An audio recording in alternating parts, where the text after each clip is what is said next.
Le CAC 40 est toujours dans le vert à la mi-journée. L'indice parisien se maintient pour le moment au-dessus des 4850 points. Les autres indices européens se reprennent également, même si la tendance est moins marquée qu'à Paris. Les marchés nourrissant l'espoir d'un retour du président américain à la Maison-Blanche dès cet après-midi. Donald Trump, qui a déjà effectué une sortie hier en voiture, a en effet sous-entendu qu'il pourrait revenir plus tôt que prévu à la Maison-Blanche, alors que ses médecins espèrent une sortie définitive dès aujourd'hui de l'hôpital. Une annonce à prendre avec des pincettes alors que le médecin de la Maison-Blanche évoque, lui, un état initial de Donald Trump plus grave que ce qui avait été officiellement déclaré, ce qui viendrait expliquer pourquoi le président américain a été hospitalisé ce vendredi et placé sous stéroïdes et oxygène. L'annonce de sa contamination aura en revanche eu pour effet d'insuffler une nouvelle dynamique aux négociations sur le plan de relance aux États-Unis, selon la présidente démocrate de la Chambre des représentants Nancy Pelosi. Celle-ci a d'ailleurs déclaré hier sur la chaîne CBS qu'il y avait des progrès en la matière. Une perspective d'accord que le président américain a lui aussi appelé de ses vœux sur Twitter, demandant aux démocrates et aux républicains de travailler ensemble afin de parvenir à un accord avant le 3 novembre prochain. En Europe, l'activité dans le secteur des services fait état d'un ralentissement plus marqué que prévu. D'après l'Institut IHS Markit, l'indice PMI des services passe à 48 points après 50,5 points en août en zone euro. Si l'indice est supérieur à l'estimation qui en avait été initialement faite, il plombe cependant l'indice PMI composite pour la zone euro qui se maintient juste au-dessus de la zone de contraction à 50,4 points pour le mois de septembre.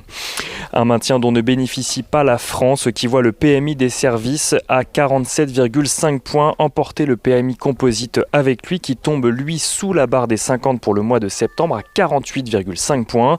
Une situation expliquée par la hausse des cas de Covid-19 qui ont contribué à un retournement de l'activité à la fin du troisième trimestre selon l'Institut d'études. L'Allemagne, en revanche, se maintient en expansion économique. Le secteur des services ralentit mais reste à 50,6 points pour le mois de septembre, permettant au PMI composite de gagner quelques dixièmes de points sur le mois pour monter à 54,7 points. Côté valeur, à présent, Engie doit aujourd'hui donner une réponse à Veolia en ce qui concerne son offre de rachat des 29,9% des parts de Suez. En gage de bonne foi, Veolia s'est engagé de manière inconditionnelle hier à ne pas réaliser d'OPA hostile sur le reste des parts et à soumettre une telle opération à un accord de Suez. Un communiqué que Suez a qualifié de trompeur tout en le publiant dans la foulée. Si Veolia estime de son côté avoir apporté la garantie souhaitée par Engie tout en acceptant également la demande de Suez d'étendre le périmètre des actifs cédés au fonds Meridiam pour y inclure également des actifs d'eau à l'international, Suez de son côté continue à trouver que le projet est hostile. Vivendi a de son côté fait savoir qu'il possédait 26,6% du capital de Lagardère et qu'il pourrait lancer une OPA sur Lagardère.